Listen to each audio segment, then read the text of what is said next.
Teman-teman, pagi hari sesudah Sabat, murid-murid Yesus masih seperti lumpuh, terpukul dengan apa yang terjadi di hari Jumat sebelumnya.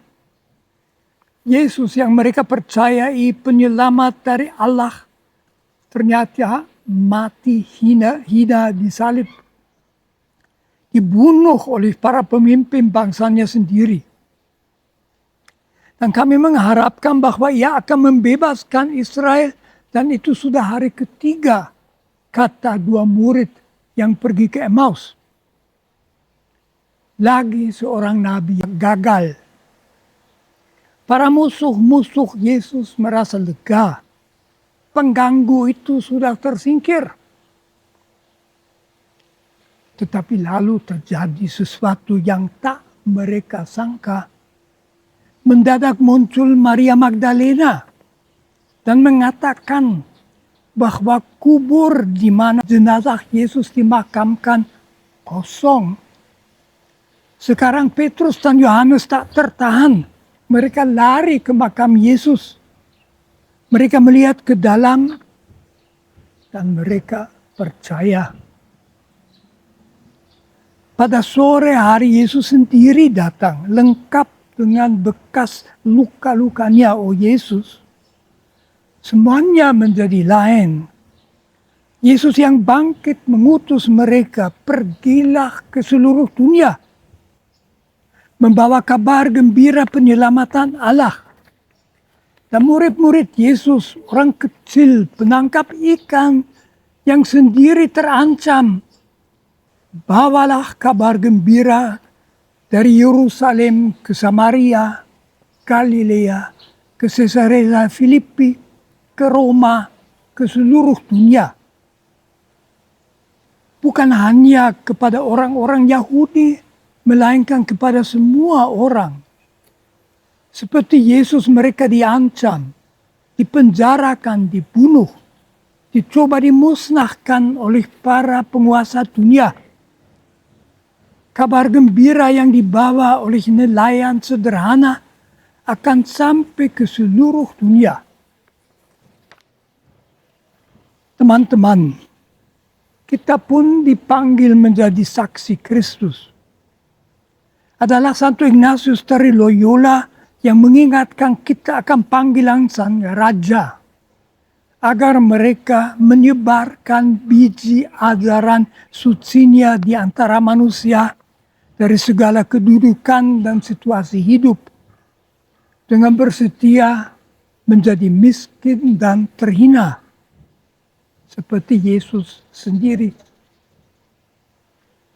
Teman-teman, sekarang di tahun 2026, kita hidup dalam situasi yang amat mengkhawatirkan. Perang-perangan di mana-mana. Ancaman perang atom belum sebesar sekarang.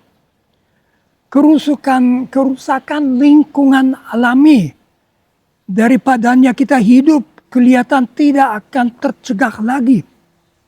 Sehingga malapetaka alami semakin banyak daerah di dunia, termasuk di Indonesia, tidak akan bisa dihindari lagi. Seperti yang ditunjuk Paus Fransiskus dalam ensiklik Laudato Si. Yang pertama-tama menderita justru orang kecil, daerah-daerah, dan negara-negara yang miskin. Belum pernah begitu banyak orang di dunia yang harus mengungsi. Dan semakin malah tidak mau diterima dengan baik.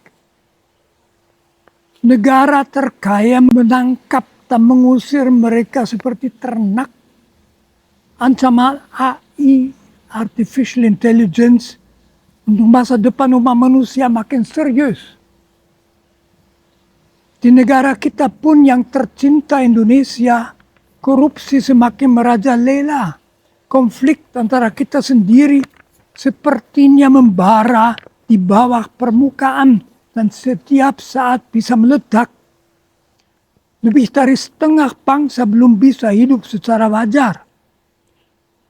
Muncul pertanyaan, kita dibawa kemana? Teman-teman, ke dalam situasi itulah Yesus Sang Raja Baik mengutus kita menjadi saksi kabar gembira bahwa Tuhan adalah kasih, bahwa dalam Tuhan segala-galanya menjadi baik, serta mengajak kita mengikuti jejak Yesus. Apa artinya, teman-teman? Santo Ignatius mengatakan, mengikuti Yesus dengan menjadi miskin dan bersedia dihina. Yang dimaksud Yesus adalah amat sederhana dan amat menggembirakan. Kalau kita mau menjadi bahagia, jangan kita mencari kebahagiaan bagi kita sendiri, melainkan berusaha agar hidup kita menyumbang sesuatu pada kebahagiaan orang lain.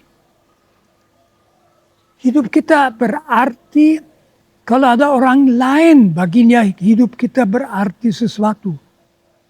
Orang yang merasa bersyukur bahwa kita mampir dalam hidupnya. Itulah kesaksian Paskah kita. Di dunia yang kelihatan gelap menjadi saksi dengan cara hidup sendiri bahwa dunia ini tidak ditinggalkan oleh Tuhan, bahwa tak ada orang yang perlu putus asa apapun yang dialaminya, bahwa Tuhan beserta kita, dan bahwa Tuhan yang beserta kita amat mencintai kita masing-masing. Mari kita senantiasa dalam doa-doa kita mohon agar kita sendiri boleh merasa aman dan gembira dalam rangkulan kasih Tuhan. Dunia yang mengerikan bukan kata terakhir. Kata terakhir adalah Allah beserta kita. Oh Yesus, matur nuwun sangat.